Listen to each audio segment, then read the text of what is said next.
আসসালামু আলাইকুম। আশা করি সবাই ভালো আছেন।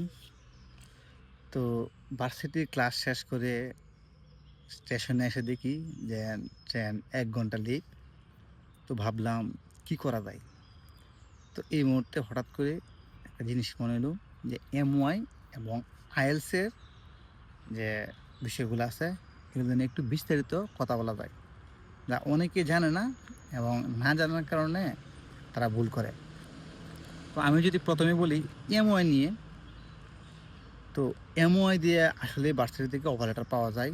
আমি নিজেও পাইছিলাম। সো যার সিজিপিএ যত হাই তার অফার লেটার পাওয়ার সম্ভাবনা তত বেশি। MOI ভার্সিটি লিস্টেড অলরেডি আমার ফেসবুক প্রোফাইলে দেওয়া আছে। আপনি একটু সার্চ করে দেখে নেন। আপনি এই ভার্সিটিতে কি আপনার সাবজেক্ট আছে কিনা। তো আপনি MOI দিয়ে এপ্লাই করলে এই ক্ষেত্রে আমি বলব যার সিজিপিএ যত ভালো তার অফার লেটার তত বেশি আসবে। ধরেন আপনার সিজিপিএ 3.5 এর উপরে, তাহলে আপনি মাস্ট অফার লেটার পাবেন ধরে রাখেন, যদি একটু ভালো ম্যাচিং করতে পারেন। আরেকটা বিষয়, যদি আপনার 3.3 এর নিচে আসে আপনার, তখন আপনাকে একটু বুঝে শুনে অ্যাপ্লাই করতে হবে। চেষ্টা করতে হবে আপনার সব কিছুই যাতে ম্যাচিং হয়। যেরকম আপনার আপনার নন রেস্ট্রিক্টেড কোর্সগুলোতে অ্যাপ্লাই করলেই আপনার অফার লেটার পাওয়ার চান্স অনেক বেশি থাকে। তো এখন যদি আমি আপনাকে বলি যে আপনার MOI দিয়ে অ্যাপ্লাই করছেন এবং অফার লেটার পাইছেন, এখন আপনার করণীয় কী? এখন আপনার করণীয় হলো যে ভার্সিটি রিকোয়ারমেন্ট ছিল 7, আপনি আইএলটিএস এক্সাম দিছেন, আইএলটিএসে পাইছেন 6 বা 5.5, তখন আপনার করণীয় কী? এখানে বেশ কিছু ক্রিটিক্যাল সিচুয়েশন দাঁড়াইতেছে। তো আমি বলবো যে এত চিন্তা করার কিছু নাই। আপনি ডিরেক্ট আর কোনো এক্সামে বসবেন না।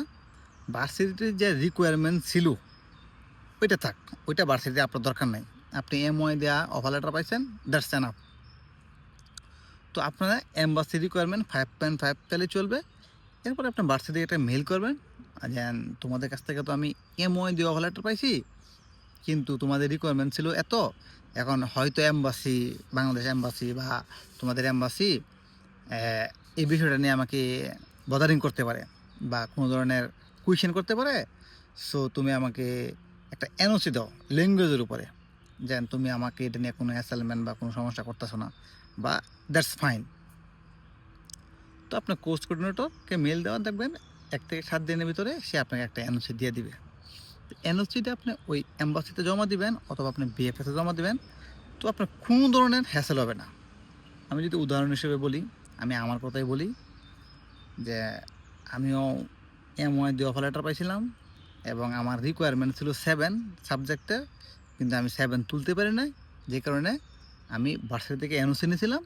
এনওসি নিয়ে আমি সাবমিট করছি এবং আমার ভিসা হয়েছে।